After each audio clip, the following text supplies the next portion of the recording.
This ABC15 Flash Briefing is sponsored by Sanderson Ford. All roads lead to Sanderson Ford.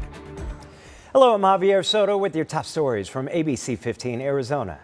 This is like 50 mile an hour winds. From gusty winds to strong rain and thunder and lightning, from Gilbert to Buckeye, it was an active weekend here in the valley. These are just some of the videos and pictures you sent us showing the view from your neighborhood. A Mesa mobile home and RV park amongst the many communities impacted. ABC 15 getting a look around the Sun Life Vacation Resort off Higley and University. Carports and aluminum siding ripped from dozens of foundations. Neighbors today checking on the homes of folks who live elsewhere during the summer and teaming up to pick up the pieces any way they can. Here's how one community member described the moment it all started. It was kind of scary because I was laying in my room on my bed, and it sounded like a freight train going through. But you know, the walls were shaking. I mean, I could literally feel my bed moving, and it's like, oh God, Toto's coming to get me.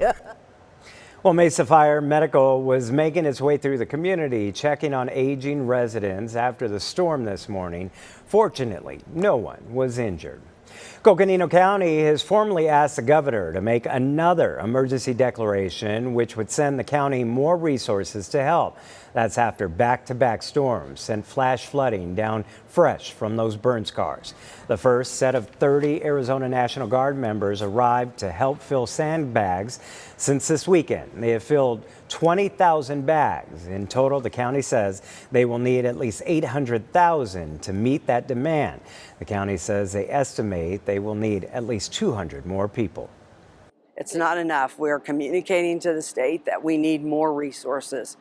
And my calculation is based on what we need, probably upwards of another at least 600,000. We've identified some other areas now that we believe are at risk from this watershed. The county is also working to deliver more Jersey barriers to homes where it was originally determined they would not be needed. But flooding last week showed there is more work needed. The latest request for an emergency declaration comes on top of a declaration already issued by the governor following the pipeline and haywire fires. We're waiting to hear back from the state on whether there is more manpower that can help meet demand. Well, COVID cases, hospitalizations, and deaths are on the rise across the United States. Average daily cases have more than tripled over the past 3 months, and current hospitalizations surpassed 40,000 for the first time in about 4 months. Here in Arizona, hospitalizations have dropped significantly over the past month from more than 400 down to 17. 10 counties in Arizona, including Maricopa, have a high COVID-19 transmission level. If you live in one of those counties, the CDC recommends wearing a mask indoors. Well, right now, safety upgrades are being added to what some call the most dangerous highway in the country. That's US 93, the main highway between Phoenix and Las Vegas. ABC 15 investigators have been telling you for more than a year about the increase in crashes and deaths along the 2-lane section northwest of Wickenburg. Now crews are installing rumble strips. The work runs through early August. Expect overnight lane restrictions on weekdays, but no restrictions on weekends. Tracking your forecast, I'm Chief Meteorologist Amber Sullins, and it is going to be another hot day tomorrow. In fact, we're cranking up that heat as the forecast dries out a little bit, up to 112 around 4 o'clock tomorrow afternoon.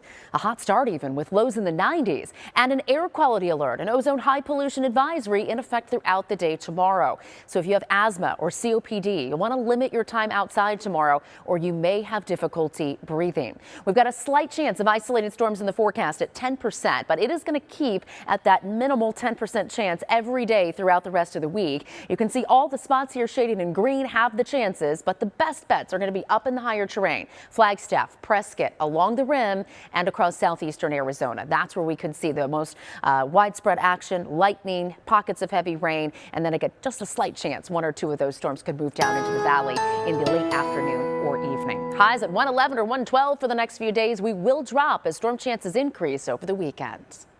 For the latest headlines, weather, and traffic, head to abc15.com or download the free ABC 15 mobile app. This ABC15 Flash Briefing is sponsored by Sanderson Ford. All roads lead to Sanderson Ford.